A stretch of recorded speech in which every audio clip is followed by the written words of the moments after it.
একটা তো ধরেন এখনই আমাদের আইনটা ওনারা পরীক্ষা করে দেখবেন, আমাদেরকে সাহায্য দিবেন, মানে দিবেন, বুদ্ধিবৃত্তিক সাহায্য দিবেন, ইনপুট দিবেন। তারপর ভবিষ্যতে যদি দরকার হয় আমাদের যে গুম বিষয়ক যে কমিশন হবে, সেই কমিশনের জন্য যদি প্রয়োজন হয় আমরা লজিস্টিক সাপোর্ট বা টেকনোলজিক্যাল সাপোর্ট নিতে পারি। টেকনোলজিক্যাল সাপোর্টটা বেশি দরকার হবে। আমি আপনাদের প্রসঙ্গক্রমে একটা জিনিস বলি, আমরা কিছু হলেই মনে করি কি আচ্ছা বিদেশিরা সাহায্য দিবে নাকি। আমি আমার সরকারের দায়িত্বে থাকার অভিজ্ঞতা থেকে আপনাদের বলি, আমাদের সরকারের যথেষ্ট টাকা আছে।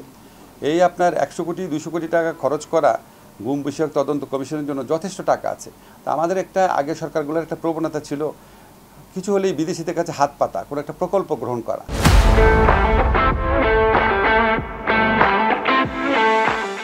প্রকল্পের কারণে অনেক আর্থিক অনিয়ম, অনেক আর্থিক সুবিধা পাওয়া যায়, এই সমস্ত ব্যাপার ছিল। তা আমার মন্ত্রণালয় থেকে আমরা যত কাজ করেছি এখন পর্যন্ত আমরা কোনো ব্যাপারে বিদেশিদের কাছে আপনার সাহায্য চাই নাই। আমাদের নিজস্ব যে অর্থ সম্পদ আছে, নিজস্ব এক্সপায়ারিজ আছে, সেটা আমরা যথেষ্ট মনে করি। কিন্তু ওনারা যদি আমাদের আইন দেখে ইনপুট দিতে চায় যেটার সাথে আর্থিক ব্যাপার যুক্ত নাই, সেটা আমরা নিব।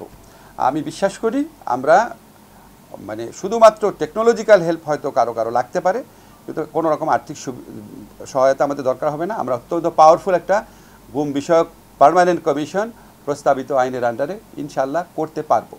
এখন পর্যন্ত কিন্তু এটা সিদ্ধান্ত না, এখন পর্যন্ত যেটা চিন্তার আকারে চলছে। আমরা স্টেক হোল্ডারদের সাথে আরও আলোচনা করব।